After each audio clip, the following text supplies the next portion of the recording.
First of all, good afternoon and welcome to our wealth building symposium that we put together again. This is something that I chose to do. But on September 21st, you know, the House of Representatives, Mass State House has been holding hearings how we're going to spend the Arpa money. On September 21st, I will be hosting that meeting as chairperson of Ways and Means for Western Massachusetts. And I'm going to be dealing, I think it's social justice, economic development, and I think public safety. I forget what the buckets are. So that will be the official House meeting. We had one on yesterday, Ways and Means. So Ways and Means is holding meetings to see how the state just spent ARPA money. The governor has an idea what he's going to do. The Senate has an idea. The House has an idea. So fortunately, I will be hosting that meeting. Everyone's going to be invited, and that will be the one that I will report that back to the House, to the Mass House of Representatives, to Ways and Means. As we participate, I want to make it crystal clear. There's $5.3 billion in the Commonwealth of Massachusetts. That's ARPA money. I don't know what the city of Boston has, but Springfield has 120 million. And in talking with the Chairman Neal, if the transportation infrastructure bill ever gets done, there's going to be millions of more dollars.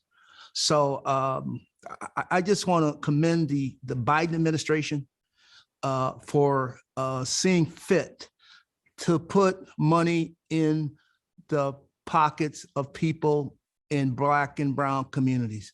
This is an opportunity, and I think it's a once in a lifetime. If we don't take advantage of the opportunity to spend money now, I don't think we'll ever see this in our lifetime. So President Biden's trying to correct what has been promised to Black people and brown people for many, many years.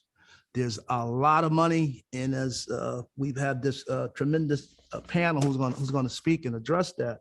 So, and the other point I think is huge with this is collaborations. They're looking for collaborations, and former Senator Diane Wilkinson is going to speak to one we did. We did a collaboration with Boston, Springfield, and Boston. We put together a grant to almost $3 million grant to the Department of Labor under Secretary Marty Walsh. Hopefully it looks pretty good. We're just going to keep our fingers crossed, and thank you, Dave, for participating with that with us. So there's a lot going on. There's a lot of moving parts. And also we have with us Attorney Thomas Moore. He is in charge of the city ARPA. Attorney Moore is running that $120 million program. He is on. He will explain some of what we talked about yesterday as I met with the mayor and some members of the old neighborhood council. So there's a lot going on. We have a great panelist, Denise Jordan from the housing, Dave Cruz, my old teacher from Mass Hire and MCDI, as I want to say, and then Bishop Talbert Swann, who's the social justice people. So without further ado, we're going to I want to ask Denise to tee it up and open us up. So thank you for joining us, and hopefully this will be a very eventful and educational and informational sharing. We have to be talking to one another. We got to keep talking. And by the way, the Black COVID Coalition, Senator Wilkinson, we will be going into our community, and we're going to be assessing businesses and community centers and find out where the need is and help the city and the state fulfill their mission of getting the money to poor people. So without further ado, Denise Jordan.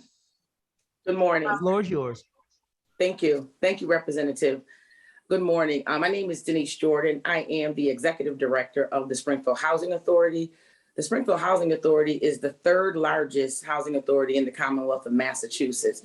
We currently have 27 sites, about 2,397 units. We serve over 72,000 residents.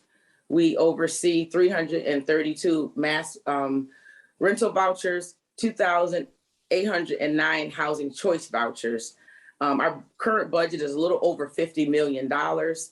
And in regards to the current ARPA funding that's out there, We're working in collaboration with our advocate group, Mass Narrow. We are requesting $450 million for the 242 housing authorities across the Commonwealth. Those funds that we are requesting are for capital uses.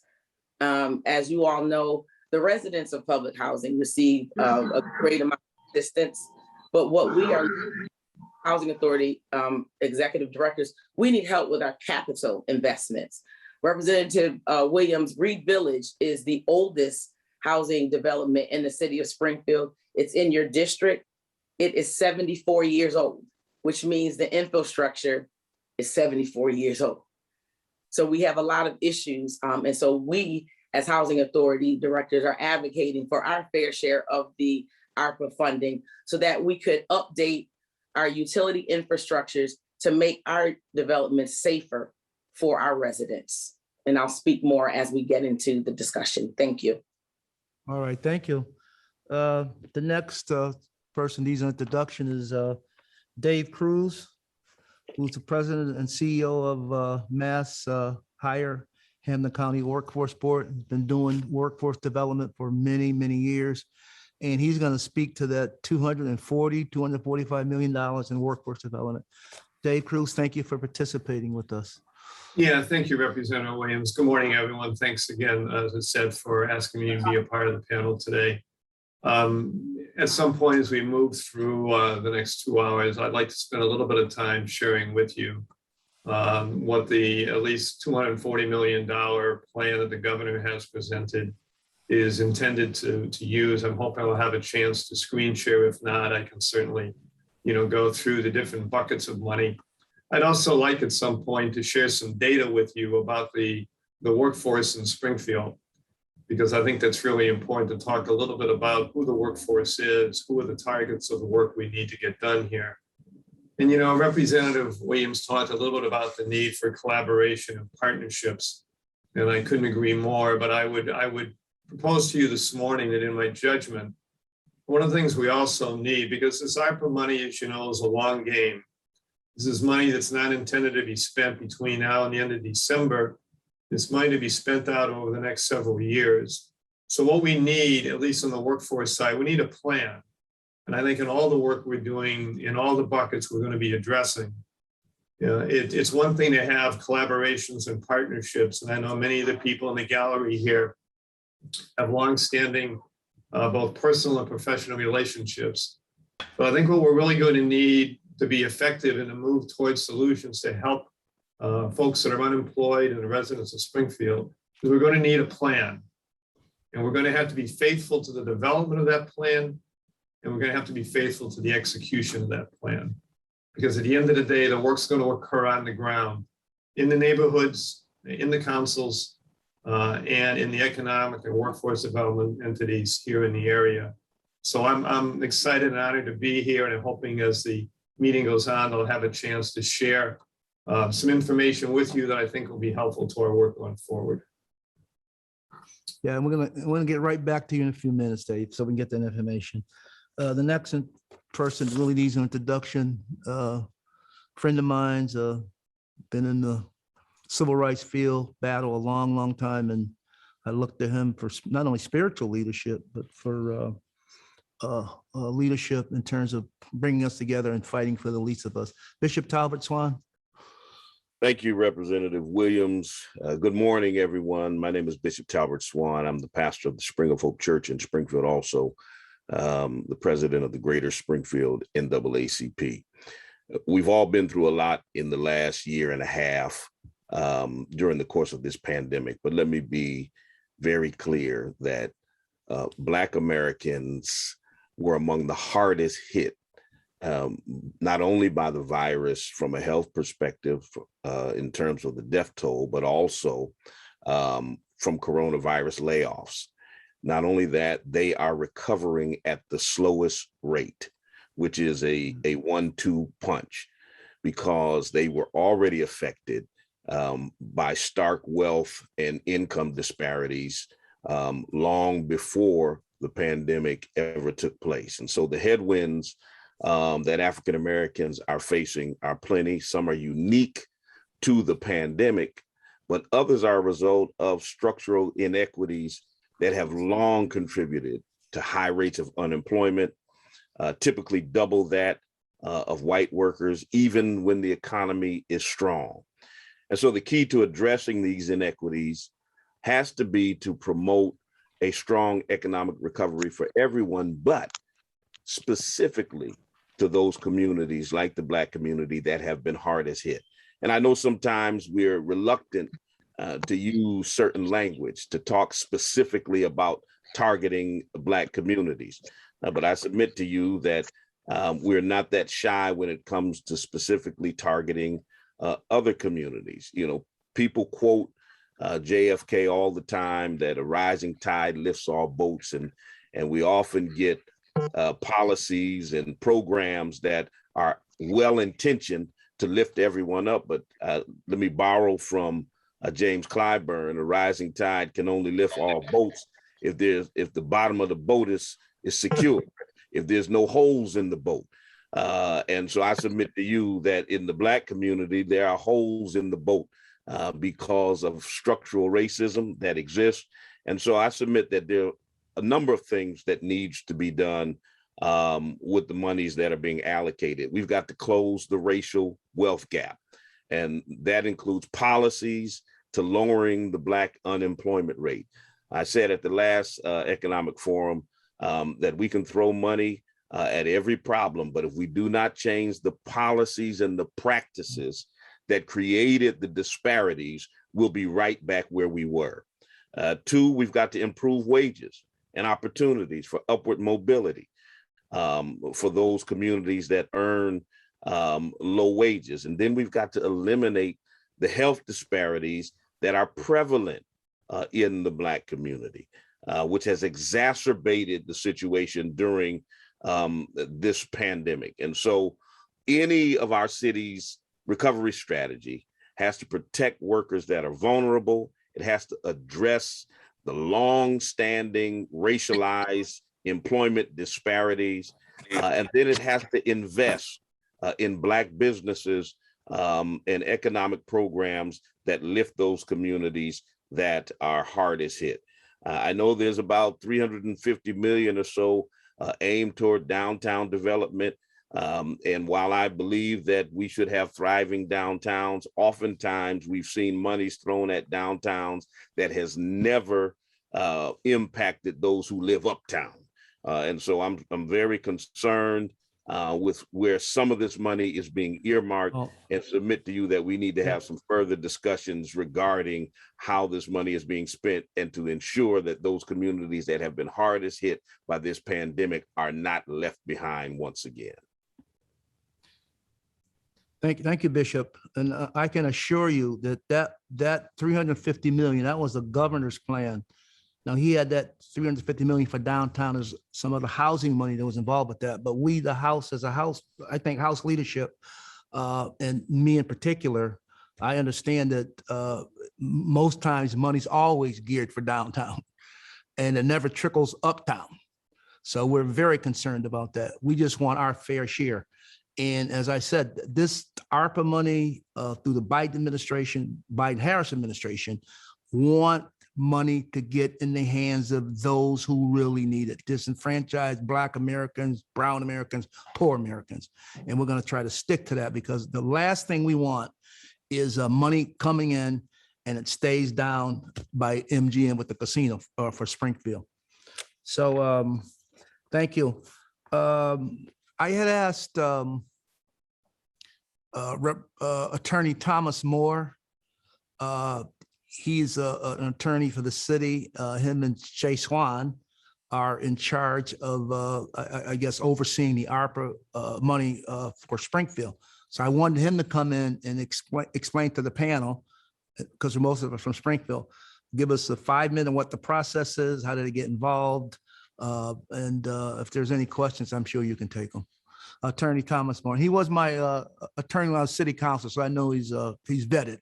Okay, attorney. Thank you, Representative. And I'd like to kind of start by thanking everybody for having me on the panel. I'd like to echo the sentiments of Director Jordan and Bishop Swann. I think that the act is truly a transformative piece of legislation, and the way that we're viewing it is very much in line with what's been discussed so far, where the priorities really lie with ensuring that the disproportionately impacted communities receive the lion's share of the funds. And I think that as far as the city's RFP processes will go, that's how they're being drafted. And as far as the public input we've been receiving goes, that's consistently what we've been hearing. So I think that as it stands now, everybody's on board with trying to create a process that guarantees that money flows where it's supposed to flow. I am in charge of drafting the RP documents and collecting the public outreach, or public information from the outreach process, and hopefully formulating the RFPs to reflect what the needs of the communities really are. This roundtable hopefully will give me some more information, some good ideas on a few fronts. Housing, of course, is a very high priority front for the city, and small business, retention, expansion, and creation, specifically within the minority communities, is a top priority. So I'm looking forward to kind of hearing what everybody has to say, answer any questions where I can. As far as the city's process, we're in the middle of the outreach phase now. That looks like it'll be completed over the next few weeks. And after that, the RFP documents will be released to the public. It'll be a rolling process. We're not gonna, we're calling them RFPs, but really it's more of an open enrollment situation, where once the documents are out on the street, people will be able to submit proposals throughout the next few years. And it's really gonna be a situation where we're looking to coordinate with people applying for the funds by giving them assistance in the technical capacity. Representative Williams mentioned Mr. Swann. He's Director of Compliance and Technical Assistance Department that works under my department to specifically help residents and small businesses go through the application process and be successful in obtaining the awards. So I'm looking forward to getting started with that process. But again, thank you for having me today. Okay, just one quick question. We talked about it on yesterday. In terms of if someone has applied for PPE money and had funding before, in terms of a small business, are they eligible? Can they still apply for this ARPA money? Yeah, they're going to be eligible for the money. It's a great question, Representative. And I think the way that the Treasury is looking at it is, if you receive prior assistance from the federal government due to COVID, you're not foreclosed or prohibited from applying for ARPA funding. What they will tell you is that you can't apply for the same thing you've received it for. So if you receive rental assistance over a period of 3 months, you can't try to claim those same 3 months when looking for assistance from ARPA. You can claim, rental assistance beyond that period if you didn't receive any money for it. So yes, people can apply. They're not prohibited. And the reason why I asked that question is I know there's a lot of businesses within the Black community, probably the brown community, that are really living on a shoestring. And I know that if we don't get some assistance and some money, cash flow into some of these businesses, they're going to be out of business within the next 2 or 3 months. And I know they received some PPE money for past rent, but you're saying going forward, they're okay. Okay, thank you. I see a question from Elisa Thompson. Well, I was going to ask if we have comprised the list of the businesses that are in need of capital to remain open, the ones that are in jeopardy. And also if we had their business model to make sure that they warrant the capital help, meaning that they're going to remain a business that's open a year from now, 2 years from now, because they have a good business model and they have a good amount of people coming to patronize. Another thing I want to say is that I think that we should bring uptown, downtown. I think a way to stabilize our city would be to improve our existing infrastructure downtown. Like, for instance, we have Bay State West and some buildings that are empty that could be utilized. We have a lot of small businesses. I think that we should usher downtown. I think the mistake that MGM made when they came to Springfield is they forgot to include the diverse businesses that we have that are further away from downtown by not bringing them into the MGM. We have vendors that make clothing and candles and so forth. And I think that some of those shops should have been included downtown. And that's what I mean by bringing uptown, downtown. I think that progressive cities show the diversities in their downtown shops. Okay. Okay, thank you. Appreciate you. Thank you. The next individual is a friend of mine, Springfield native, Senator Diane Wilkinson. Senator Wilkinson, you still with us? Of course I am. Good morning, everybody. Oh, okay. And the only reason I said is we've been, we started the Springfield Black COVID Coalition mimicking what Boston did. And we've been on this a long time. It's going on 2 years now. But I just want to thank you for your help and your leadership throughout the state and making us a better state. And so the floor is yours. And I do want to thank you, Representative Williams, for a host of reasons. What you're doing today is really, it's not only important, but it is trend setting. And I will share with you the reason why I believe that to be the case. As said, my name is Diane Wilkinson. I actually, for the last 19 months, have been leading the Black Boston COVID-19 Coalition, which is Boston's effort on trying to make sure we got in front of what we knew was going to be both a serious pandemic, and that and that Black people were likely to get the brunt of it, because that's just the way it works, right?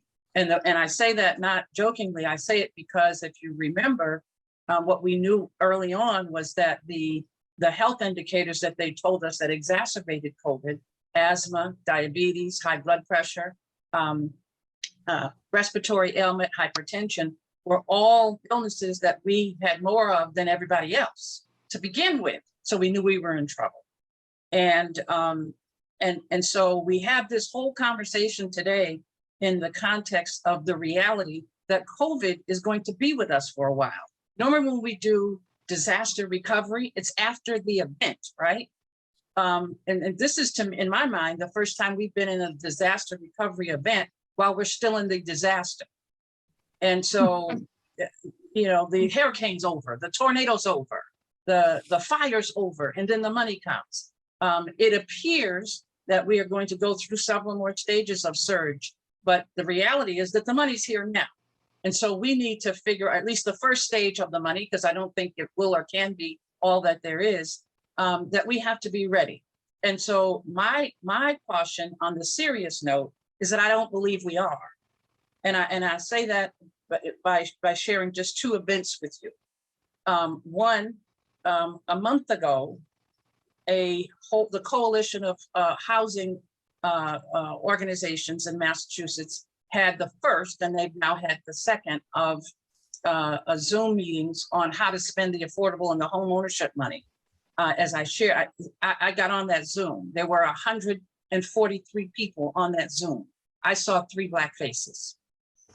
Fast forward to yesterday, Representative Williams just talked about the fact that there was the first stage of the Arpa hearings on arts and a whole series of issues that are all important to us. 7 hours into the hearing that the legislature hosted, there had not been one Black organization that presented, which says to me 2 things.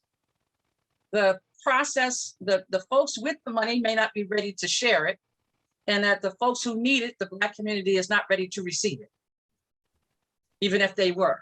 So we have work to do. And this is the beginning. Boston and Springfield came together around a Black COVID-19 coalition effort.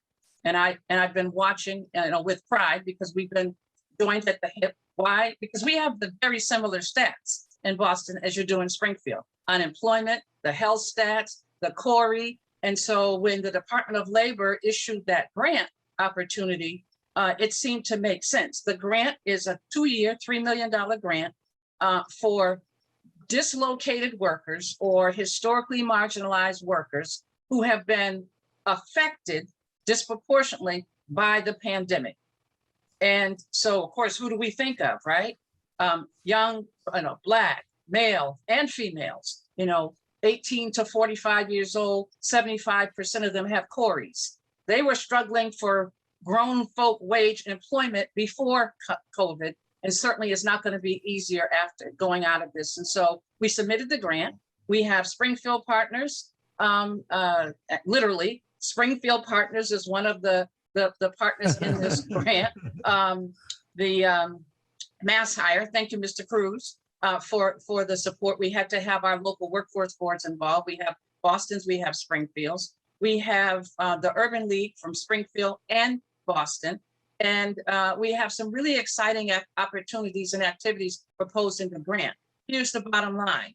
There are two people who are key to us getting this grant, right? One happens to be the Secretary of Labor. His name is Marty Walsh. That name sounds familiar. That's because that was our mayor. The second person is Congressman Richie Neal. You all know a little bit about that person, right? Who that is. Ironically, was the mayor when I was in elementary school. Isn't that weird? So we're excited about it. We think we're going to be able to do some very unique things on the ground, like providing support services for folks as we shepherd them to work. We're able to use this money to provide daycare, transportation, helping people get real IDs, the kind of things that on the ground are often the problematic. But we also need to be able to have work to prepare them to do. And that actually is going to be determined by how well and how smart we are prepared to spend this $5.3 billion. Springfield has $120 million. Boston has $508 million. And so we all have to be unabashed, as Bishop Swann said, we have to be unabashed about what our focus is. If we take care of what's happening with Black folks, everybody else is going to be taken care of. That's just the way the system works, right?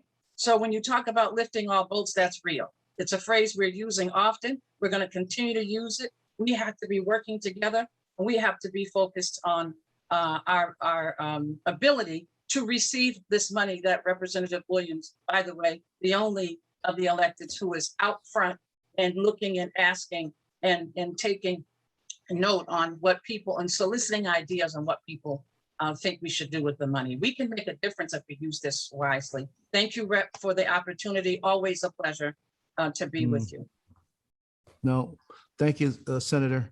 But you underline and underscore what you said. Now, I serve on Ways and Means, and I know my staff was on yesterday. I didn't get on yesterday, but the senator makes a good point. Not one person of color. They're determining how the money's being spent, ladies and gentlemen.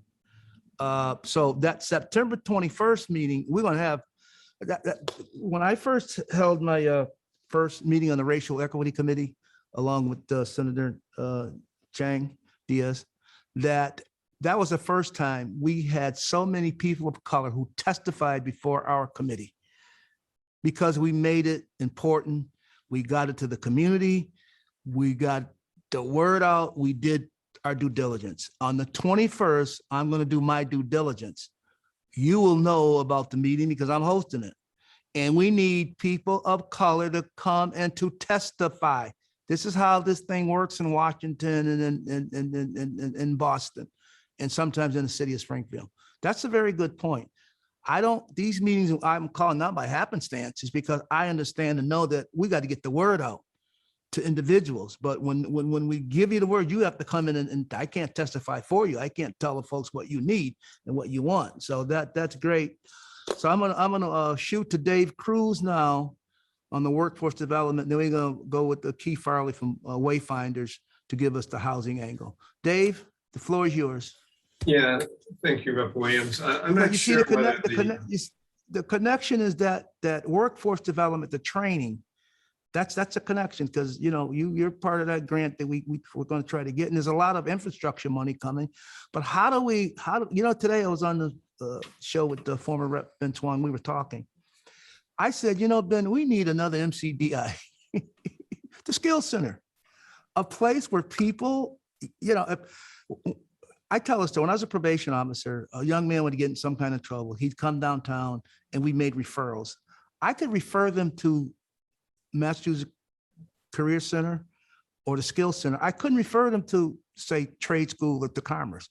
a place where people can pick the phone up or actually walk in, register. You design the system. You know what I'm talking about. I'm just trying to think outside the box, not trying to recreate another MCDI, but something that's an alternative for young people. And they got a lot of job training under you. Nursing, skills, they got it. Construction. I'm just talking, but we got to get something that people can not maybe go to trade school or commerce or sci-tech, but that alternative. How do we do that? And you're an expert in this area. That's why I want to lean on you for some suggestions. Yeah, I appreciate those comments. And certainly I know there's a number of people over the last several decades that certainly were helped by the work that was done at Mass Career Development Institute. But this is a new time. These are new challenges. And that building now is, is raised. And it's time to, look at other ways of delivering those same kind of services. But I don't know whether Steve Carey, could give me the opportunity to screen share.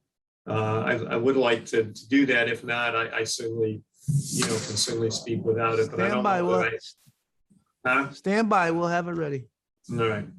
I'd like to see if we could start a little bit talking about some data, because I think it's important to look at some of the data that I think will help inform kind of our thinking, our decision making. And as I said earlier, what I believe we need is a long game plan to be able to carefully make sure we utilize this money, effectively.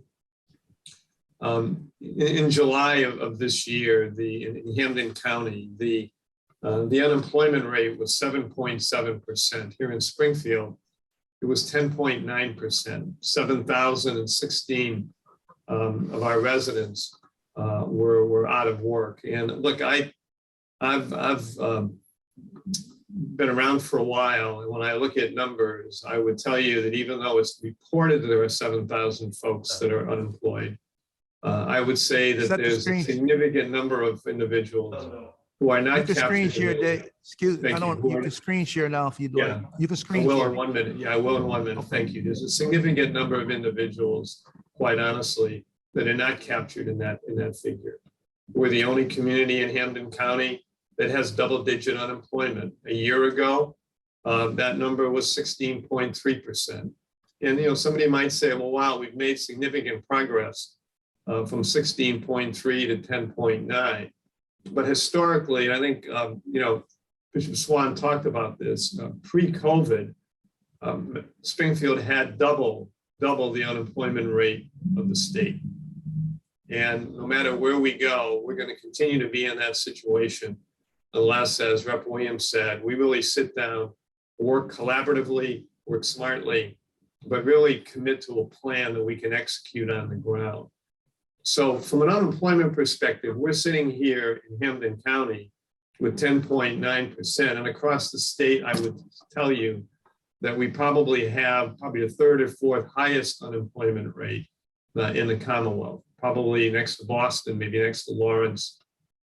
So we have some work to do. I want to talk to you a little bit about the impact of the expiration of federal unemployment assistance that occurred last Saturday. So I think it's important to see how that impacted our neighbors and our friends here in the city. Look, I've lived in the city all my life. I drive its streets every morning and every evening. And those of you that know me, I think, know of my longstanding commitment to the work we do here in town. And I also am somebody, I'm looking out at the middle of the city right now, I'm looking out at Tower Square. And I'm hoping that a lot of this funding can find its way to the neighborhoods, because we are a city of neighborhoods. And I'm hoping that a lot of that money can find its way there. So let me screen share for a minute. Hopefully it'll be able to come up okay.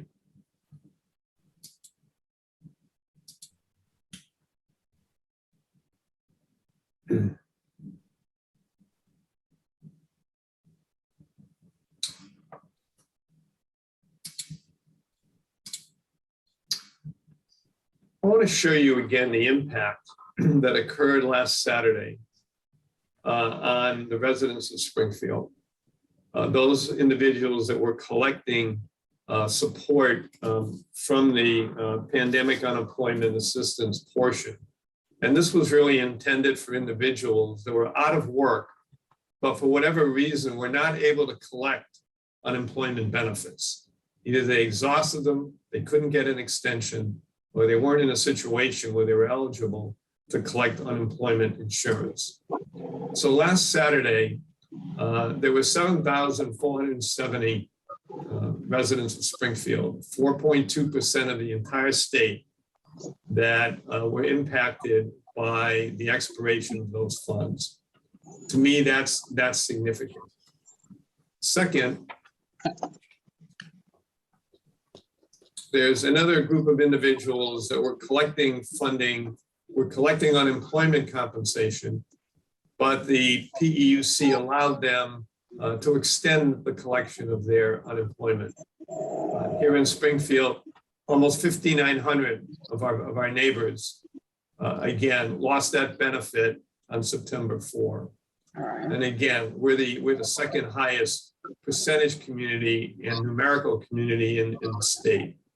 And again, you can see the top four: Boston, understandably, Springfield, Worcester, and Lawrence. So when you add those two up, you have a total. They're offering more funding to you guys? I don't know. They just sent it to me to get on. Oh, okay. Oh, no.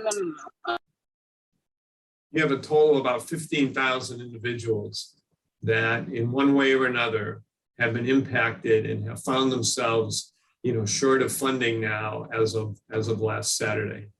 So I wanted to just share that figure with you because I think it's important, and I think it speaks to, as Representative Williams said, of the enormity of the work ahead and the number of people that are going to be impacted, have been impacted. When the pandemic hit, it really hit three industries particularly hard: the beauty bar, what I call the beauty bar and restaurant business. And a significant number of those individuals that were impacted in those industry sectors were women. And an even more significant number of those women were women of color. There was a time in the beginning of the pandemic when 66% of the folks collecting unemployment in Massachusetts were women. That figure now is down to about 33 to 35%. Again, one might say that's great progress, but 33%, 35% is a long way to go. And that's something we're going to have to keep in mind again as we go through. So I want to share with you a little bit about what the plan is to use, again, the $240 million that's been set aside for workforce development, because I think it's important to understand, again, how those buckets have been set up. So I want to just show you a quick schematic, and then I'll try to break it down a little bit more for you. So there's $240 million at stake here. And here's how that $240 million is planned to be used. This is, again, a graphic taken from the Executive Office of Labor and Workforce Development that is chaired, as I think some of you, maybe all of you know, by Secretary Rosalind Acosta. And if you look over in the left-hand column, you see the $30 million of this is set aside for system capacity building funding. How do we help the community-based organizations? How do we help the community-serving organizations? How do we help nonprofits who deliver services in our communities, in our neighborhoods, build the capacity that they need to be able to deliver services at the level, at the scale that we need to deal with here.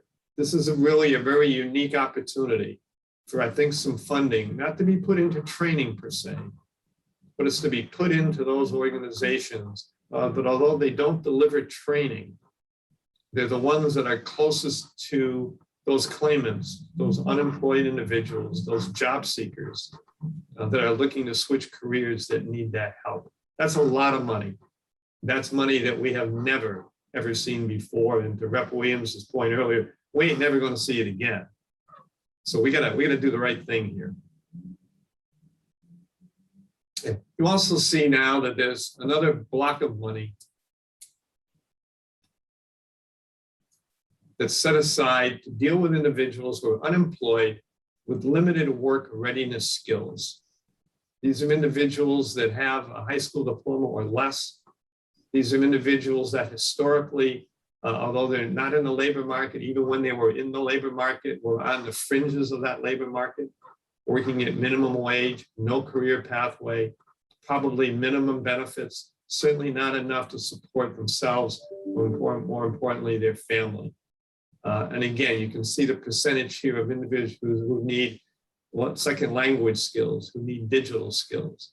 So there's going to be $60 million set aside for what's described as work readiness essential skills. That's going to be important. Then we come down to the next bucket, which kind of relates to what Rep. Williams just referenced. And this is, how do we shift workers from COVID impacted occupations to high demand entry level and middle wage occupations? And again, you can see that significant number of the claimants came out of some of the industries that I referenced earlier. Many of those claimants, again, for a variety of reasons, are looking to move to other more secure, more sustainable, more safe careers. So there's going to be $115 million that's going to be set aside to help folks shift to careers in areas such as healthcare, social assistance, advanced manufacturing, just to name a few. That's a sizable amount of money. This is where an institution like MCDI, again, would have been ideal, but we don't have that. So what we're going to need to do is figure out, how do we mobilize our education and training community in the region here to deliver these services?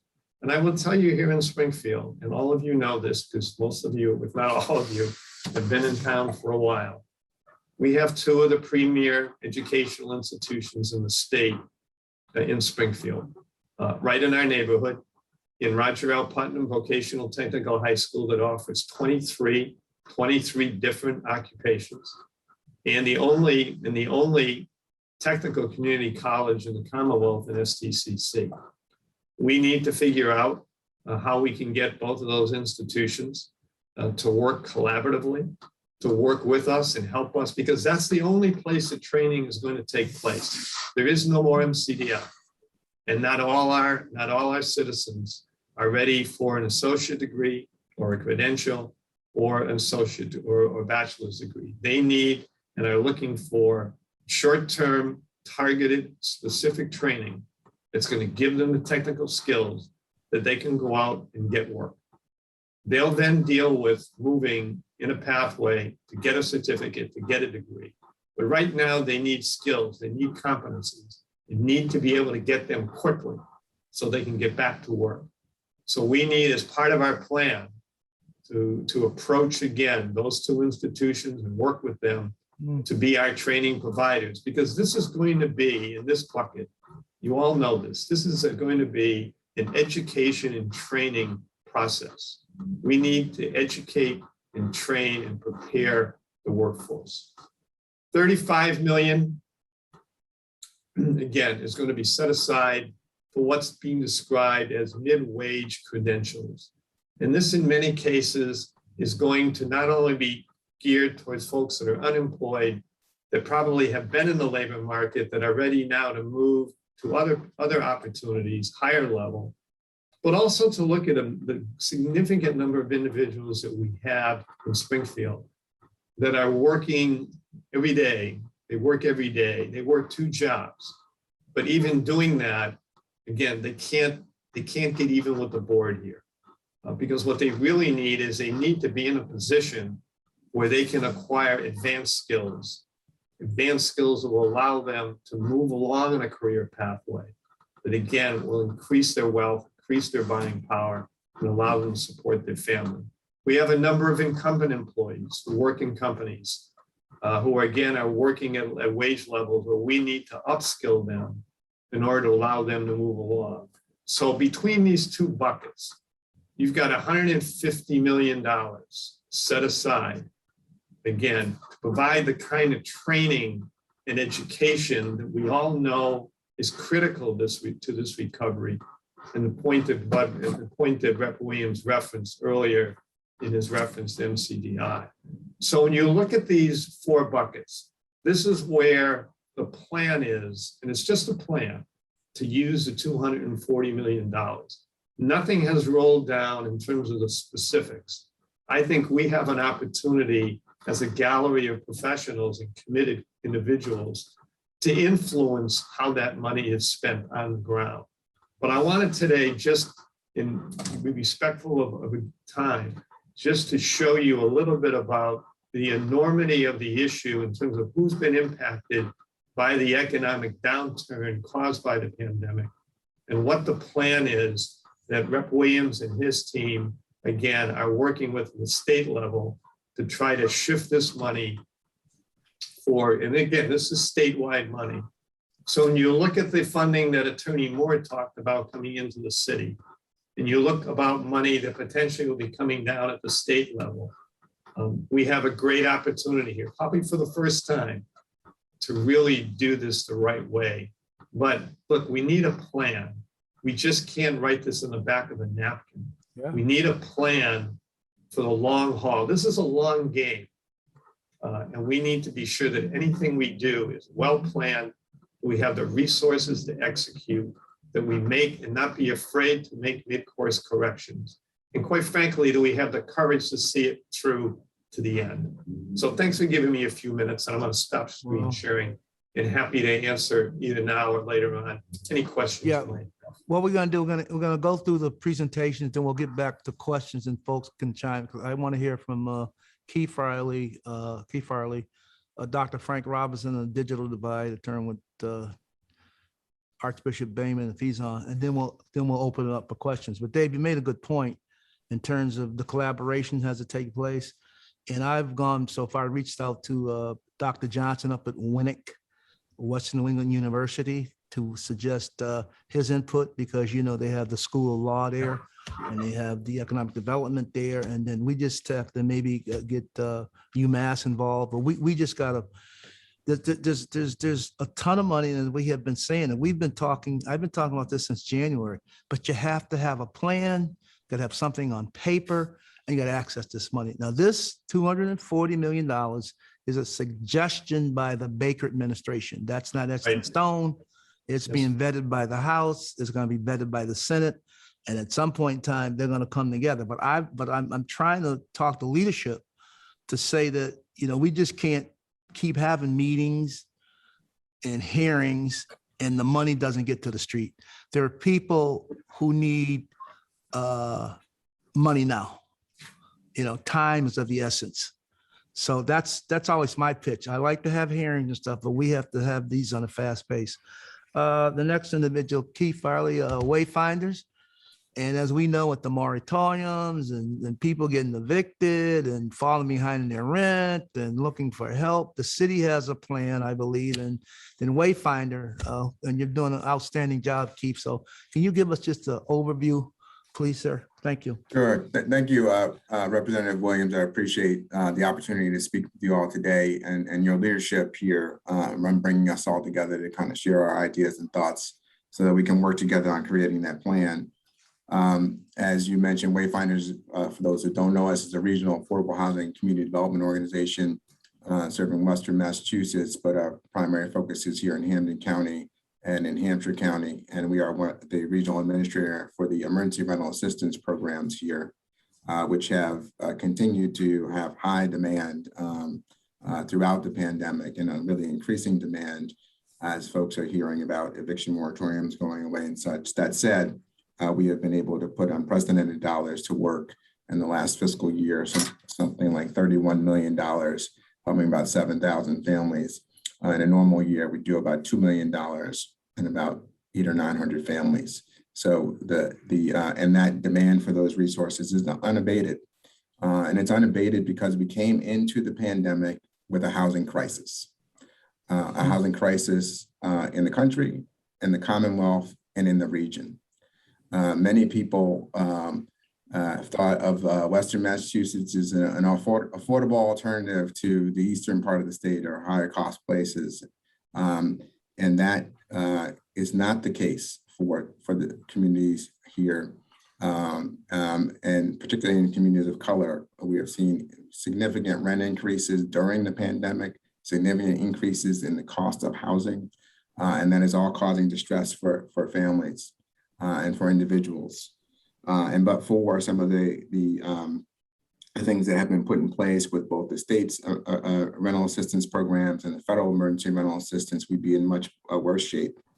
And the eviction diversion initiative that the Baker administration did put in place, which includes legal assistance as well as financial assistance and mediation, have been essential resources to stemming the tide of what would have been a severe level of evictions. But we need to do more.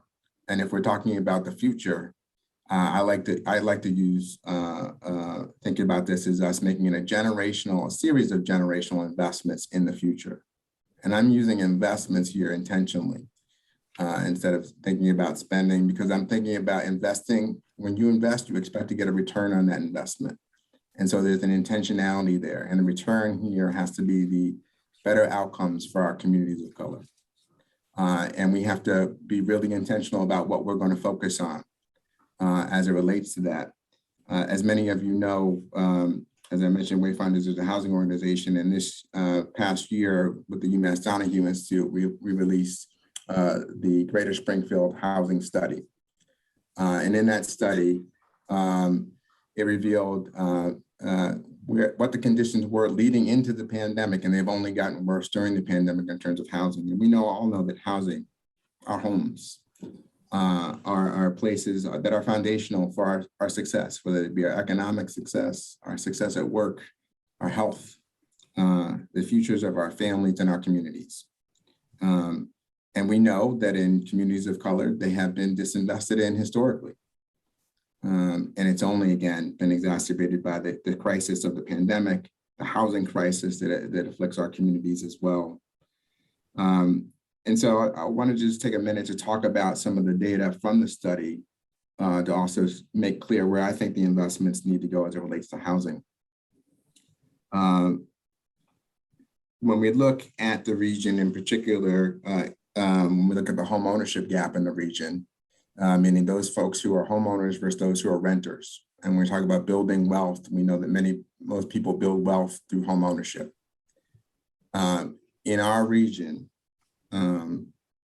the home ownership gap is actually greater than what the home ownership gap is for the Commonwealth overall, where 70% of white households own their own homes, where only 30% of Black and Latinx families own their homes. So tremendous gap here for our region and for wealth building. When we talk about income, Dave was talking about the need for workforce investments, and I couldn't agree more. If you look at the period again leading up to the pandemic, where incomes were for folks, what they were getting paid, if you look at it again along racial lines, Black and Latin in the 5-year period leading up to the pandemic, Black and Latinx households saw no gain in income. White and Asian households saw 5-figure gains, meaning $10,000 or more gain in income over that 5-year period. And then you think about the cliff that people fell off during the pandemic in terms of losing hours or losing wages altogether. We have a lot of rebuilding to do. And this region recovered much more slowly from the Great Recession than the rest of the Commonwealth. And the unemployment statistics and labor participation rate statistics bear that out. When we talk about the intersection of income and housing, we're talking about what people pay for, how much of their income they pay for their rent or for their mortgage. And the cost burdens, again, the cost burdens are higher here in our region, in Springfield, in Holyoke, in the Pioneer Valley in general. They're higher for renters of color in particular. They're higher than their white counterparts, and they're higher than they are in the Commonwealth overall. So this notion that we somehow have this market on affordability is not there when you look at how low the incomes are for people and the increasing housing costs that we have. And then we have an aging population. And with that aging population, people often have a difficult time keeping up with their homes if they're homeowners They have a difficult time with their renters keeping up their incomes, they're on fixed incomes and being able to find and maintain housing. And then we also have an aging housing stock. Cities like Springfield and Holyoke have some of the oldest housing stock in the region, with 75% of it being built before 1970. And much of it not being invested in since then. So we have to invest there as well. So yes, I support the Baker administration's initial suggestion that we put $1 billion of the $5.3 billion into housing. Their suggestions include $300 million for homeownership, down payment assistance, and so on, $200 million for the Commonwealth Builders Program, which is to create new first-time home buyer opportunities for $200 million for rental housing production, $300 million for production of senior and veteran housing, and so on. Those are good investments in general. And I think we need to be able to harness those here, certainly for our region. But I think we need to do more. I think just new production does not meet the challenges that that were outlined in the study and that the region has. So I would add to that. Denise Jordan from the Springfield Housing Authority already put out there that we need to invest and reinvest in our public housing stock. And I second Denise's call for $450 million for renovation of state-owned public housing. What I would add to that is $50 million for creating lead-safe homes. Every year we're running out of money for lead abatement. When we talk about aging housing stock, one of the issues with it is it needs to be de-leaded. Why does it matter? Because that's a major health crisis and health issue for our young people, and it affects their development and outcomes in the future. We need resources to address that comprehensively. $50 million for homeowners to rehab homes. We have small rehab programs around the state. We need to give them more money, and in our region in particular, because we have the aging housing stock. And if we don't invest in that housing stock, we risk losing it. So while we might be pouring in new units on top, if we're letting them out in terms of losing the old units, the functional obsolescence, we're getting nowhere. And so we must invest money to help homeowners with rehab. We also must look at existing multifamily apartment buildings that may not be regulated or affordably restricted right now, but are providing affordable housing in our communities, and make sure that we acquire those so they stay affordable, acquire and invest in those so they stay affordable. So I'm supportive of a $50 million investment to create acquisition there, because if we don't, and we start to make these, we already see it in our community, lots of investor activity, people buying with the idea that they're going to turn a profit at some point. And then already we see it at our front door here at Wayfinders, where people are coming to us and landlords are illegally trying to increase rents on folks. And displace them and put other people at risk when they jack up the rent in terms of displacement and housing instability. So we need to do more to acquire these properties and make them for the community purpose of continuing to provide affordable housing. So these are not existing affordable housing, but what people call naturally occurring affordable housing. But we need to secure them so we can make sure that there is not displacement in our communities.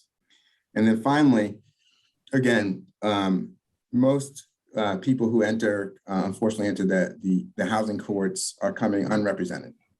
Most landlords are coming represented by counsel, and that is an unequal and really, from my perspective, an unethical situation to be in. People who are in distress, who are having challenges paying their rent, put into an unfair power dynamic in court, underrepresented.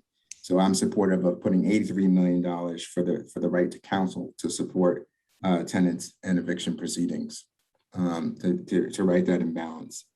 So yes, I say yes, put the $1 billion in that the Governor Baker has suggested in his proposal, but go beyond that with another $638 billion to address the needs of the critical needs for our communities of color that are meaningful, that are wealth building, that are sustaining investments in those communities. And so one other thing that I want to mention here and this has already been mentioned, about sort of participating here and being able to participate in this investment in our communities, is that there needs to be investment in capacity. Our systems, our organizations, our entities have been built on a starvation diet for decades. And so now we have unprecedented amount of resources, and you see the stress even in government. What do we do with all these resources? Yes, we can come up with a plan to spend or invest them intentionally, but we also need to build the capacity to do so well and to monitor and be accountable to each other around that.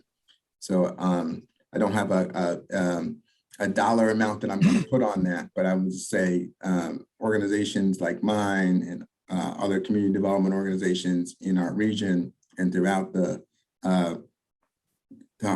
Commonwealth need to be able to ramp up their capacity to be able to effectively spend these resources. It's not about the know-how, it's about the capacity to be able to spend them in a timely manner to meet the needs that are here today, so that we can have the recovery we want and that we need for our region, one that's equitable, inclusive, and that addresses the needs of communities of color here in Springfield and beyond. So thank you for the time today, and happy to answer any questions about anything I've said. Yeah, thank you. We're going to get to questions after a couple more presentations, but I do want to recognize Chief of Staff Anthony Moore, representing Senator Gomez, and Chief of Staff Ayanna Crawford, representing Representative Ramos. So thank you, folks, for being with us. We're going to hear now, I know Dr. Frank Robinson has done a lot of work on the digital divide, and it's huge for community centers, people of faith community, homes and what have you. And I know on the 14th, we got a big event coming on, but Dr. Robinson, can you just bring us up to speed as to what's going on with the digital divide? And we've been talking about this for a while, and it's been exacerbated by this COVID-19 situation. Dr. Robinson.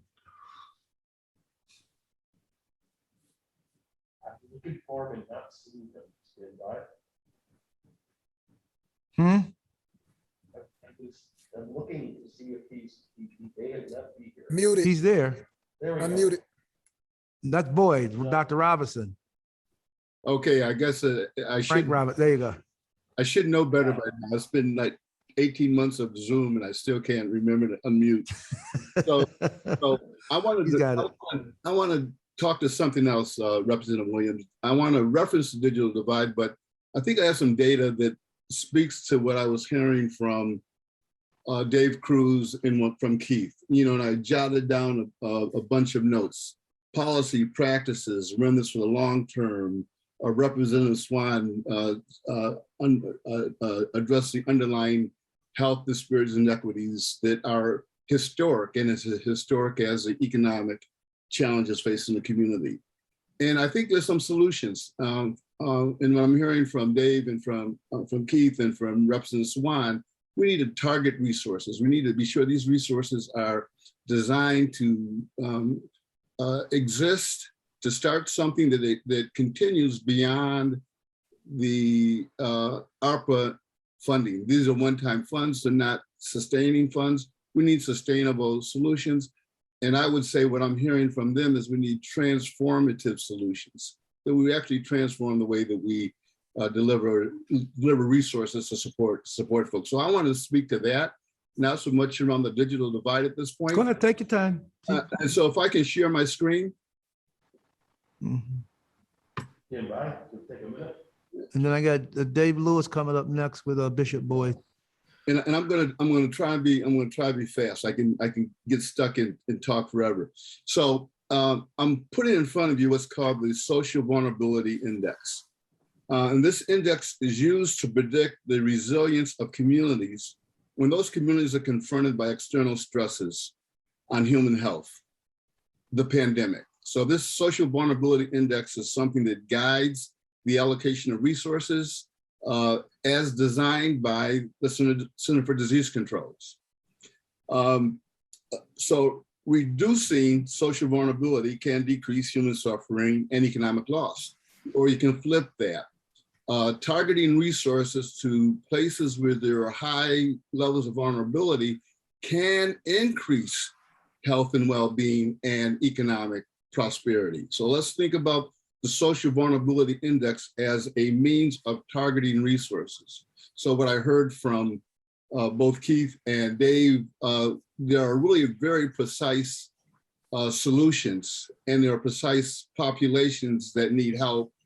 Let's not scattershot, let's be thoughtful, planful in terms of how we intervene.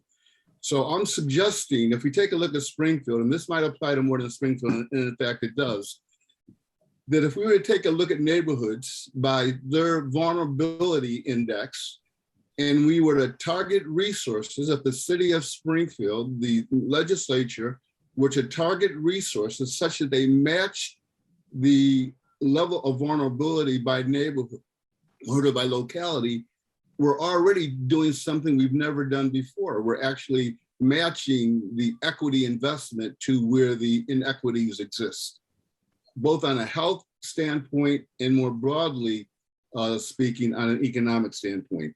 So that's one thought. Let's take an index or a measure that's shoes. Let's let data drive our decision-making. So imagine policies at a state level and at a city level that require dollars to follow vulnerability, all right? And so it's an easy fix.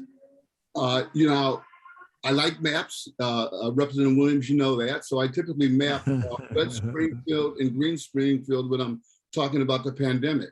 The darker shaded areas are red Springfield when I'm looking at the pandemic. The green areas are the lighter shaded areas, and the red and green in that model happen to be high levels, disproportionate levels of COVID and related COVID problems, and the green areas tend to be those areas that are not as challenged by COVID. It just so happens that the vulnerability neighborhoods, the high vulnerable neighborhoods, are the red neighborhoods. So imagine that the darker shades are red and the lighter shades are green. That's our green and red Springfield. It's a historic pattern that you see around health disparities, around economic disparities, et cetera, et cetera. Quite frankly, it's the same places that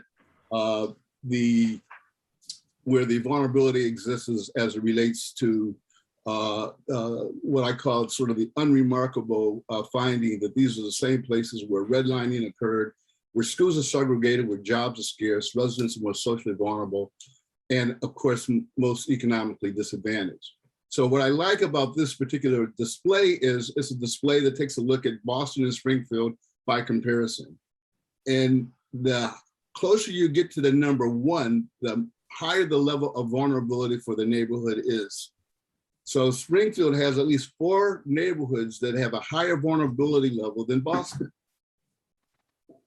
You hear me? So Springfield has 4 neighborhoods with at least a higher social vulnerability index than Boston. So again, gives you a sense of comparison of how vulnerability shows up when I look across the city of Springfield and or in comparison to Boston. And again, if you look at the neighborhoods that are, say, less than a 0.5 or those that are 0.5 or greater, you get a sense of what the split is. It just so happens those are significantly racially segregated neighborhoods. The homes of Black and brown folks, more likely low-income places where folks speak English, don't speak English as well as they could. So it's a very specific mix. Imagine now that we are targeting Arpa resources so that they are directed to those neighborhoods that have the highest social vulnerability index, or the proportion of resources that are targeted match the level of vulnerability that people face. Again, that's a different distribution of resources than we currently experience. And so I sort of, in my recommendation is that that's transformative from where I sit. If I could magically require the city of Springfield and the legislature to match the allocation of resources to a social vulnerability index, the same way that CDC uses this index to allocate resources in times of pandemic or in times of disaster resources. So if I apply for a grant for Springfield to CDC to address COVID, well, Springfield rates really high because we are a highly vulnerable community. So why not use something like that to direct and target dollars? Springfield as a whole benefits, but in particular, targeted neighborhoods, enterprise justice neighborhoods, Black and brown neighborhoods get an equitable share in order to create fair opportunities, just opportunities to compensate for the historic disinvestment in those communities. That would be transformative, both for Arpa funds and I would say future ongoing funding, if it followed an equity distribution formula. And we don't do that right now. I know that pending at the legislature is the establishment of an Office of Health Equity. And within that Office of Health Equity, there may be rules that would actually require state agencies to distribute dollars with equity in mind. I suggest that we might actually lead the case in making that case, in allocating ARPA funds and other funds in a way that addresses equity, consequently with flows to those neighborhoods. And if you take a look at that index again, it cuts across housing, employment, education, healthcare, all of the elements that we have spoken to at this point would benefit from concentrated, targeted resources where the targeting continues past ARPA. And then my closing comment, just in terms of what I mean by transformative change, and this is aspirational, but it's a work underway. Right now, I'm working with 10 anchor institutions, Bay State Health, University of Massachusetts, Big Y, Comcast, Springfield College, Holyoke College, Bay Pass, City of Springfield, and City of Holyoke.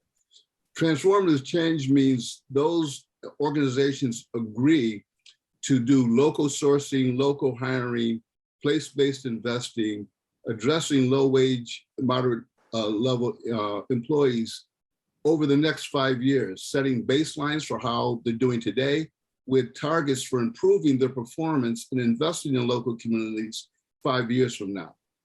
Change the way they behave, change the way they practice, change the policies, the rules they use for allocating their billions of dollars of resources on an ongoing everyday basis. That's transformative change. So I think we have the ability, and again, that's aspirational. Let me qualify that. Folks are at the table, the planning to make that happen. We have work groups. There are commitments. We're yet to deliver on the product, but it's a plan that Dave calls for that creates changes in policies and programs and can be transformative, both in terms of how those institutions show up in practice in our community, and then the kind of benefit the community realizes. It's not a grant that goes away in 1 year or 2 years or 3 years. It's a change in behavior, change in practice that's sustainable into the future. So I'm gonna get off my soapbox, but and sort of be prepared for questions later. Yeah, and I want to thank you, Dr. Robinson, because I remember when we had the COVID-19 public hearing, and I had to have a witness, and you were my witness to testify for the state. And some folks put in the chat, they'd like to get a copy of those slides. This is being televised. I know it's going to be televised, but if you can make that happen, I have it, and maybe I'll try to get it to them. But thank you, sir. And you know, we talk a lot about mental health, and there hasn't been much conversation, from my estimation, on the mental health aspect of what it has meant to Black people, especially during this COVID-19. But I do have two gentlemen, David Lewis and Bishop Boyd, who have been working with this mental health. They've been working with me. It's almost 18 months now, going on 2 years. So I like to hear from them. And after we hear from them, we're going to go through a little questions and answers. So gentlemen, the floor is yours, Dr. Boyd and Dr. Lewis.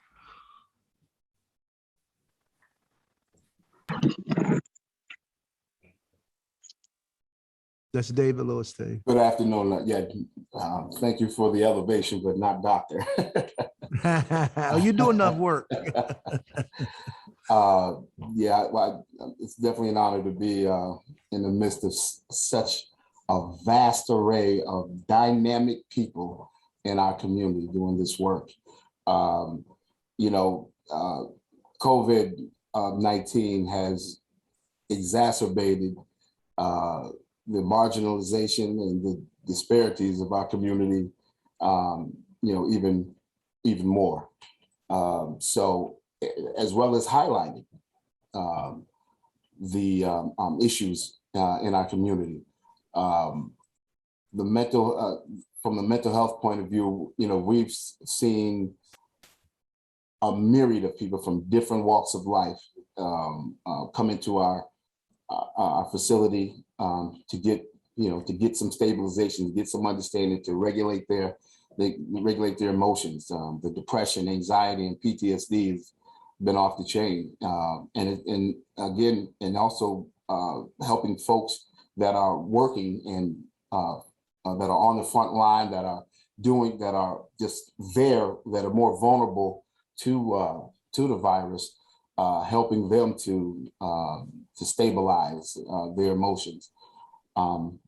It's really, especially in our community, it's been taboo. It hasn't been something that we engage in, but it's a lot of that's changing now. And one of the reasons why it's changing is people of color are seeing people of color that they can talk to, that understands what they're going through, past what everyone else is going through with the COVID. We have different stressors, we have different things different challenges that, like I said, has been exacerbated through this COVID season. So I think the mental health piece is very important because the mental health, we all have, mental health affects all of us.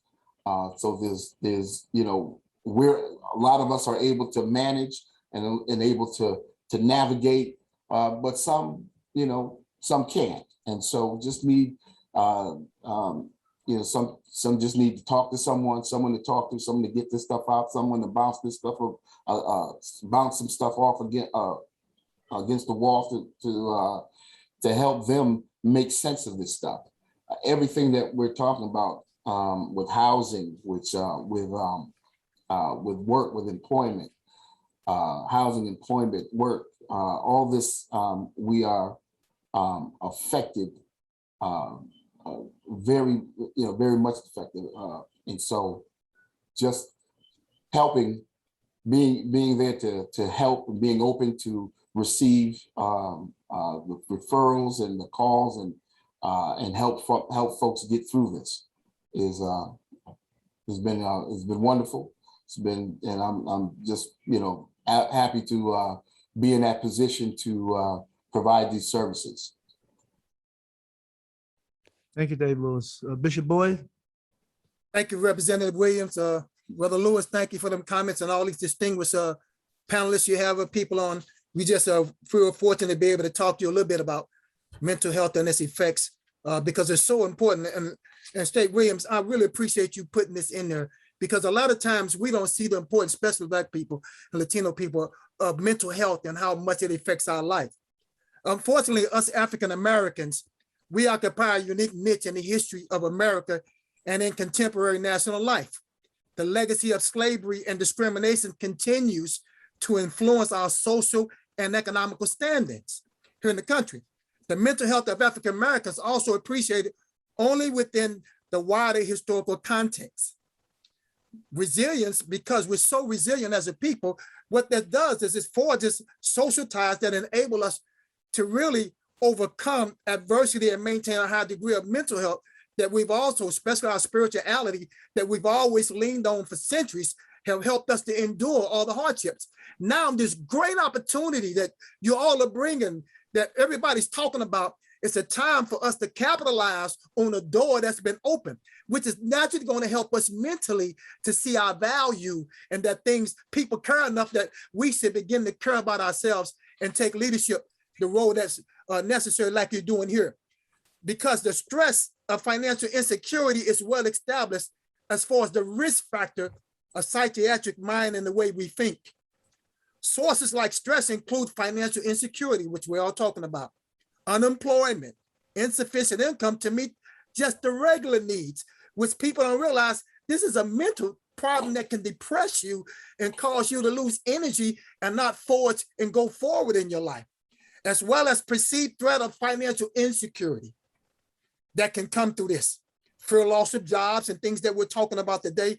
All this interchanges with having a strong mental health in the way you perceive yourself as a people. So some of the evidence suggests that later determining factors, high level of income and inequity within a society are associated with poor populations, which can bring mental health problems.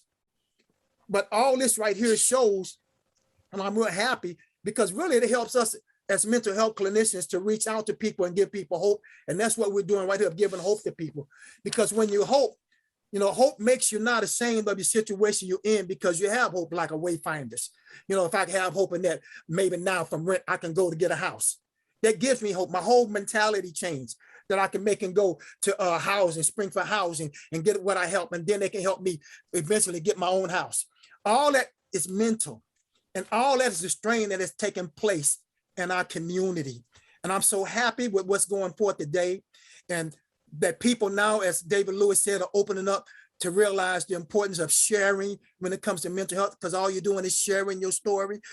And a lot of times we don't realize the importance of releasing the stress and anxiety and trauma and things that we went through to help us to go further in our lives, that it frees us. Got nothing to do with weakness. Matter of fact, it makes you a stronger person, being able to share the things that you've been through in your life and not to be ashamed of it, and let it and use it as a stepping stone to go further in your life, especially when these doors are open to us economically.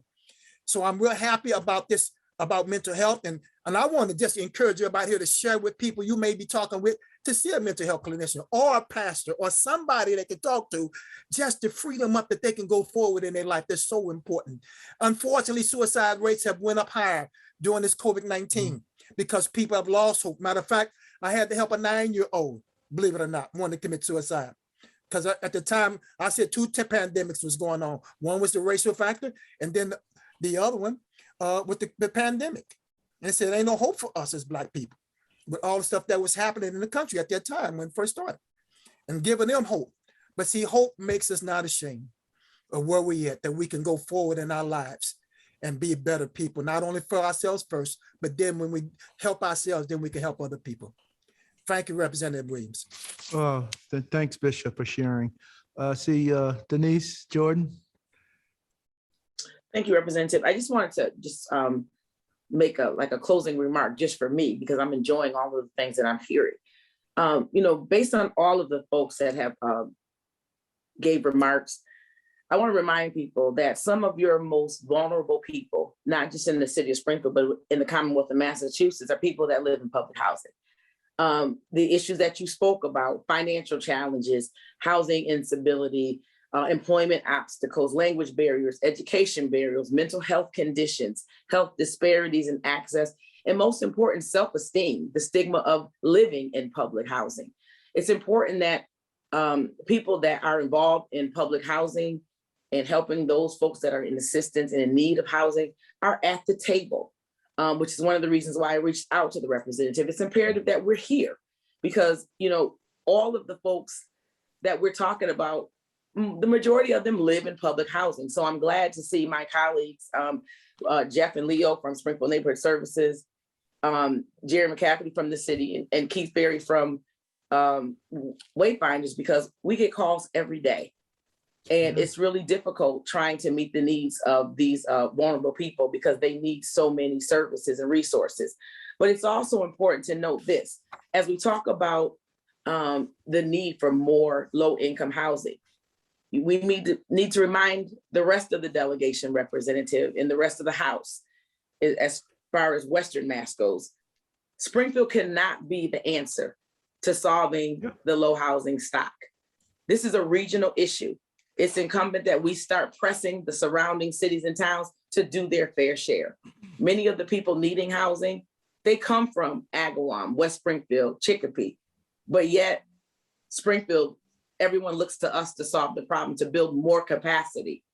So I think that we've been talking about this for decades in terms of building capacity. While other cities and towns say they don't have the capacity, they can build one. And so I just want to put that out there. I say that every meeting that I'm in when it relates to housing. We just need to get support to make sure that other cities and towns do their fair share to assist in this regional housing insecurity. You're absolutely right. And the governor advanced legislation, which the House and Senate have supported and passed, which reduce, when you used to do low income housing in the suburbs, they needed like 65% of the Board of Selectmen had to vote for it. We reduced that threshold to 50%. So if you want to build low income housing in South Hadley, they just need 50%, which we think we can get to the 50%. So that's already passed. That's the threshold. That's part of the governor's initiative when he put this order out, and I think Dave can speak to it. That's in this. There's a lot of projects that are already teed up. They just need the money to flow. But we heard you loud and clear. I heard you 450 million. And we will be, we worked with I work with the gateway cities and all the housing authorities. We try to work as a bundle because it's easier when you do it together. It's kind of easy, and you've learned that. I always tell people sometimes you find an organization in Boston is doing the same thing you do, and you marry them and you get some proposal together. Yeah, loud and clear. Low income housing it's definitely on my radar screen. I think the Black and Latino Caucus. We won't forget you. We will not forget you. We have some. I said Lisa Thompson is back again. We got a 2-minute limit on 1 minute limit on question and 2 minute limit on the thing so we can get around. Lisa, yes. We're talking about homelessness and we're talking about a housing crisis. So you know that I'm on the board of Western Mass Tiny Homes Initiative, so I do have to loop them in because we've been working on a proposal to try to end homelessness and try to increase housing purchases within our program for our homeless veterans. We have a vet on our city council, so I think this is a program that our city council and our state reps should be interested in. We've been trying to draw political attention to this. We have land that's been donated to us, so now we're just looking for, like I said, political backing for Western Mass Tiny Homes Initiative, because we have homeless teens, we have homeless families, and we have homeless vets. I say we start with our homeless vets. They served our country, and let's get this program going. It's a grassroots program, and it's been organized by minority women. Hispanic and Black women are the runners. There's other people on our board, but like I said, it's minority-based women running this program. As far as the workforce program with Dave Cruz, I know that you said there is no MCDI. I feel that we should work education and with employment, starting with 11th graders in our high schools, where we do some type of education and employment assessment based on their academics. I've been saying this for years. Everyone's not on their way to college. But everyone needs employment, and we have shortages in a lot of our industries, especially our laser medical industry.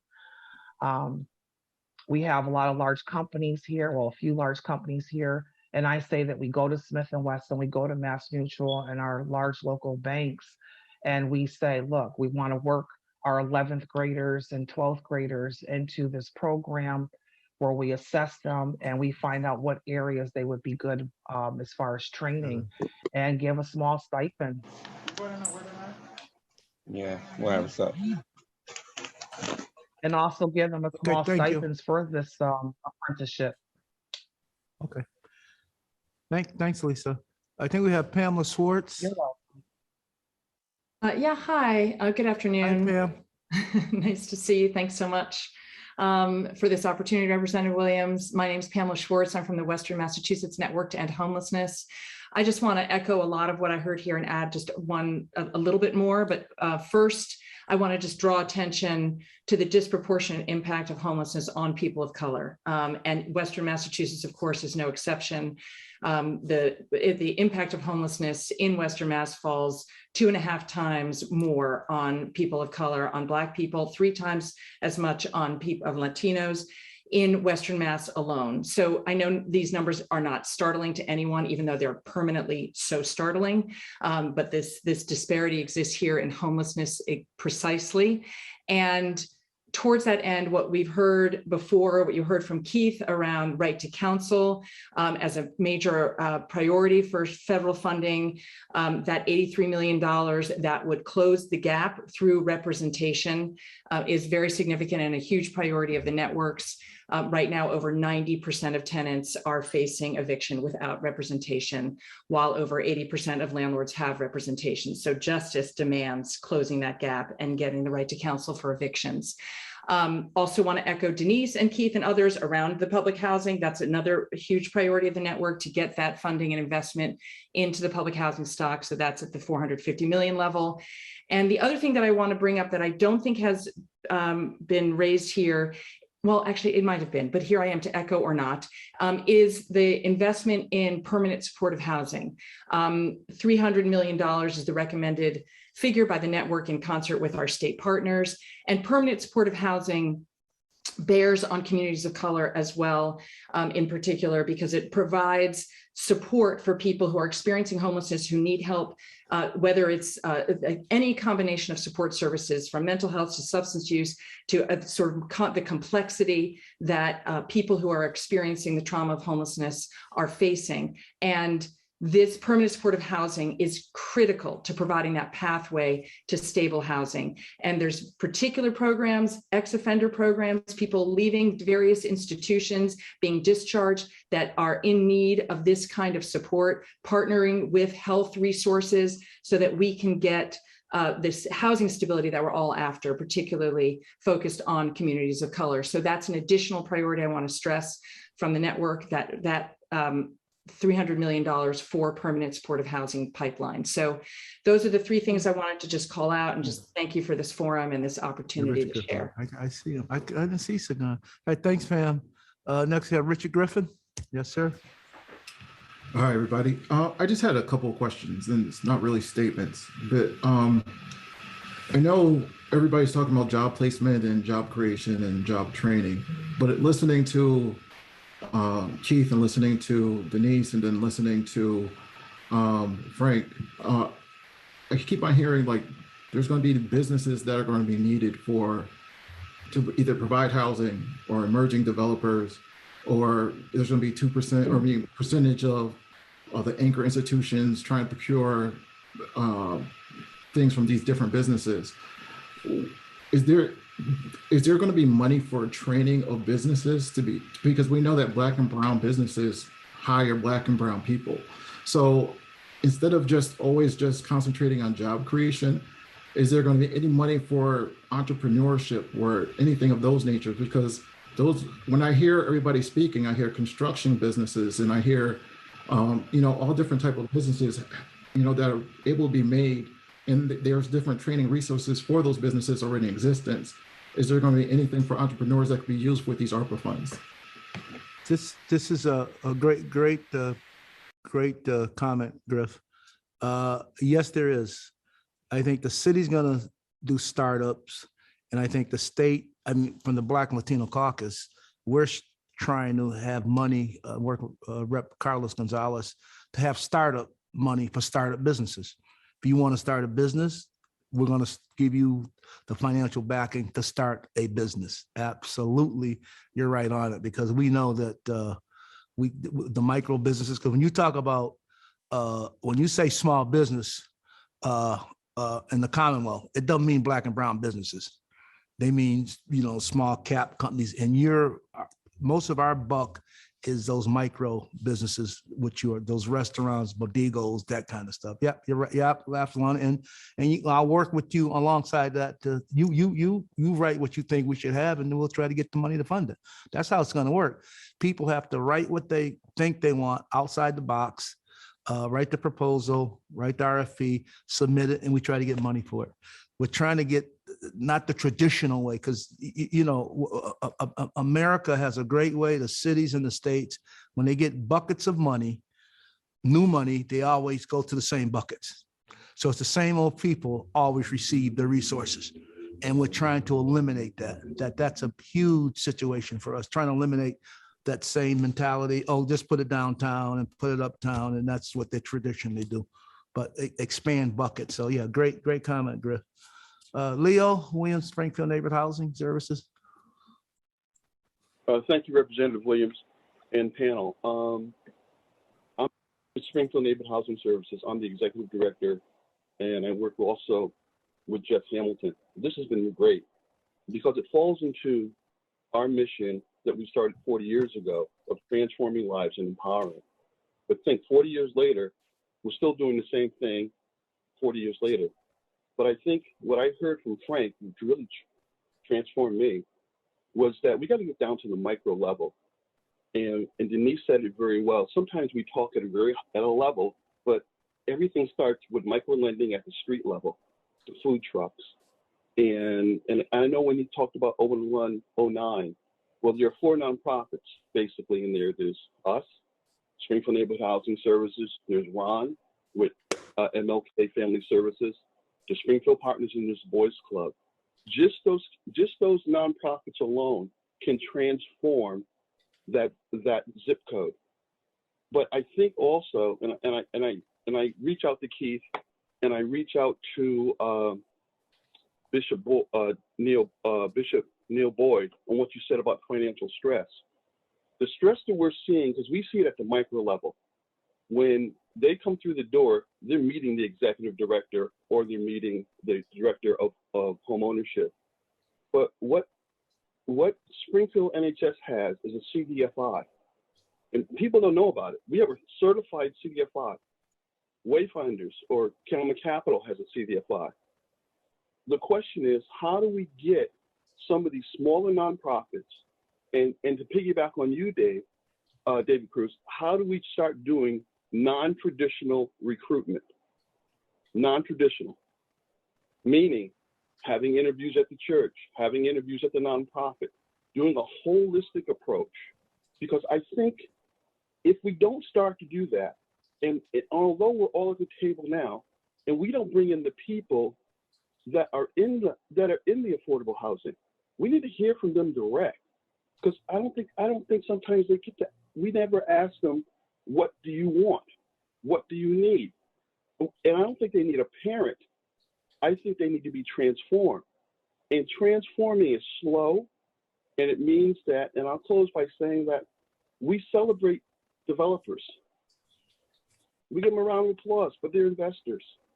How do we celebrate first-time home buyers? How are we intentional in rehabbing some of the homes that are out there?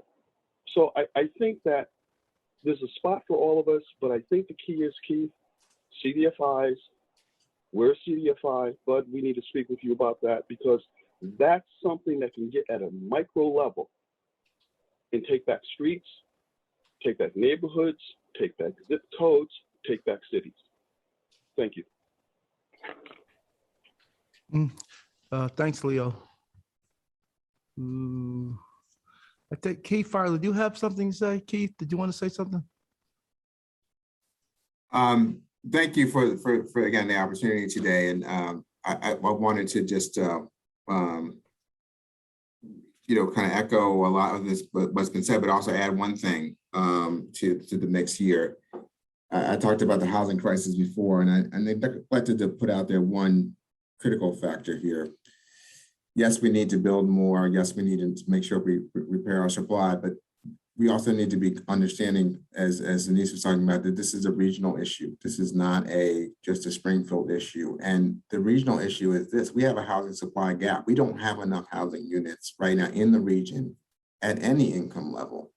So we are 11,000 units short right now, projected. And this is without a big population growth. This is not about population growth. This is about, we have this aging population. We have millennials starting households. We're losing housing stock to functional obsolescence.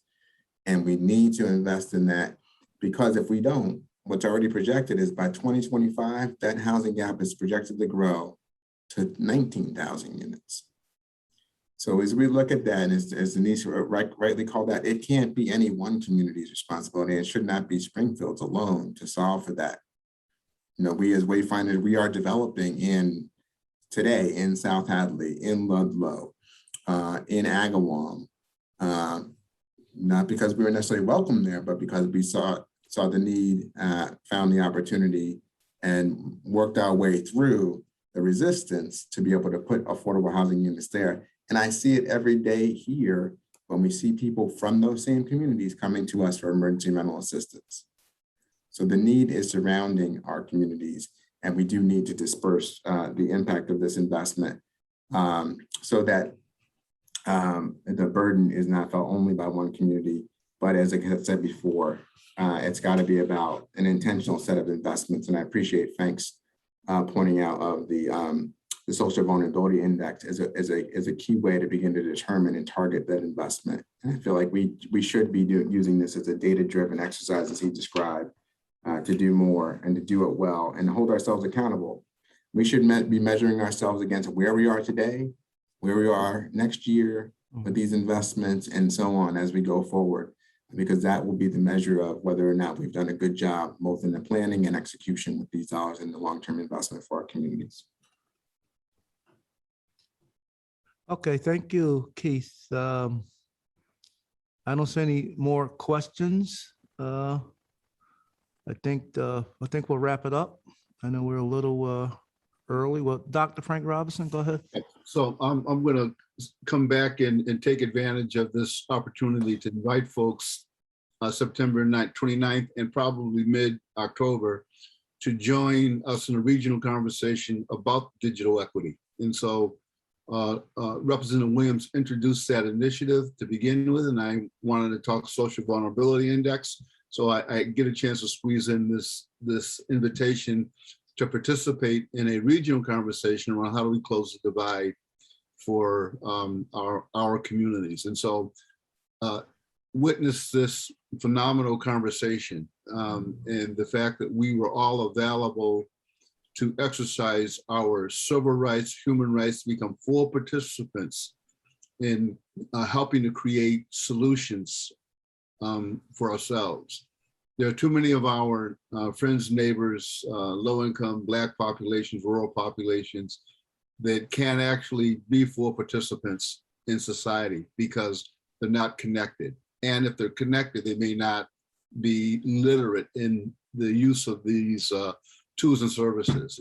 So part of moving forward into what I call not the next normal, but the brand new normal, we have to create digital equity in the same way we're trying to create economic equity. I would argue that without having equitable access to digital tools and services, you're going to find it very hard to be economically active and viable. So I think that they're part of the same struggle. So if I can get from Representative Williams this list of folks that have participated, I will send out an invite for their participation in a couple of conversations to begin to address the issue of digital equity, a true human rights challenge facing us as revealed by this pandemic. So thanks for my, let me squeeze in that and inviting folks to join in that struggle. Thank you. Is Geraldine Excuse McCaffrey me, still I have on? one more. Wait, hang on. Is Geraldine McCaffrey still on? Yes, I'm here. I just wanted to, Representative. hi, how are you? Last time you spoke to something I thought was very interesting in terms of, and Keith alluded to, the housing stock in Springfield is really old.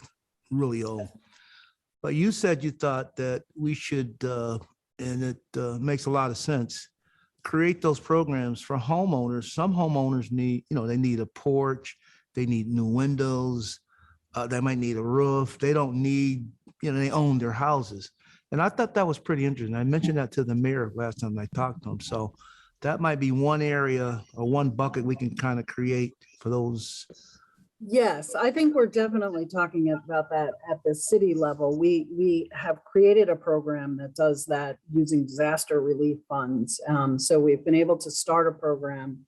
I think we're trying to make sure it continues and that it is funded at the level it needs to be. So I think one of the things, the reasons I brought it up the last time was to say that this is also a state need. So I'm hoping that the state will also take into consideration for Springfield and other gateway cities, the need to put money into existing housing stock into rehabilitation.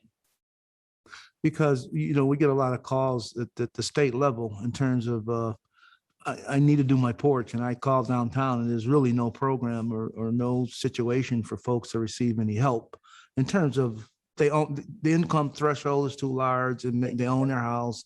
Yes. And so that's interesting. So hopefully we'll be talking in the very near future. I found that to be very interesting. Lisa.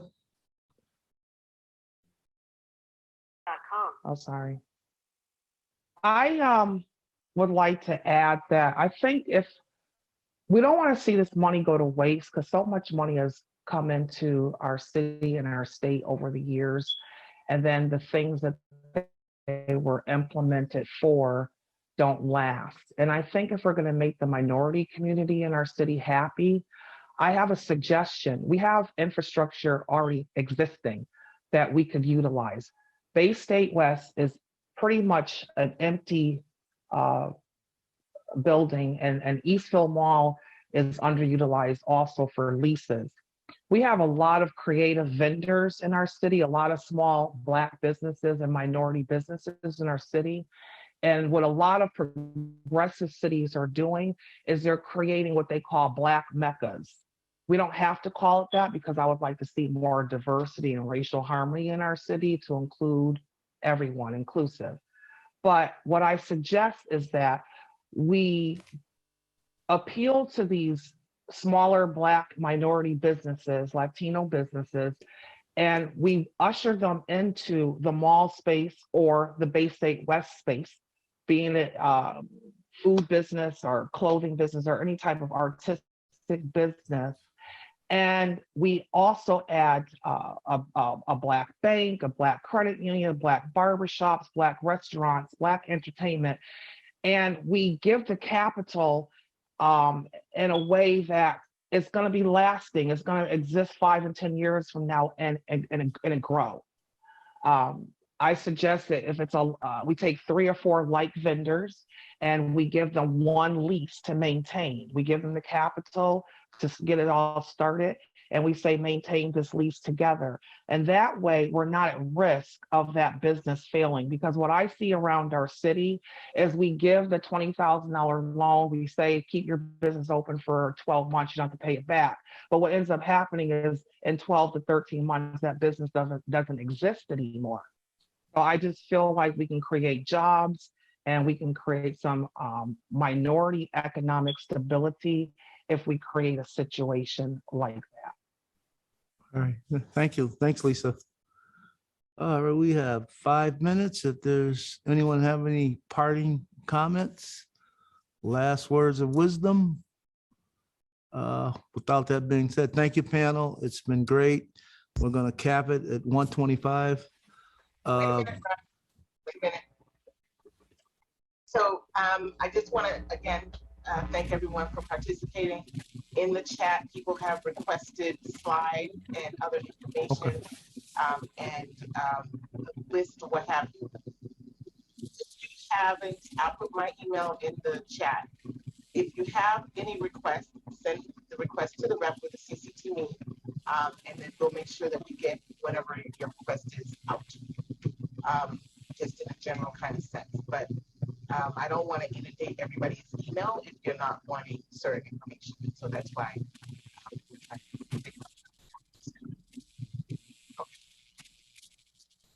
Okay. Thank you. And then remember, September 20, this is a dress rehearsal for September 21st. It'll be game time with the Ways and Means Committee, and you'll all be getting notices to testify. We need to get some people of color and some folks from the cities and towns to participate and to testify.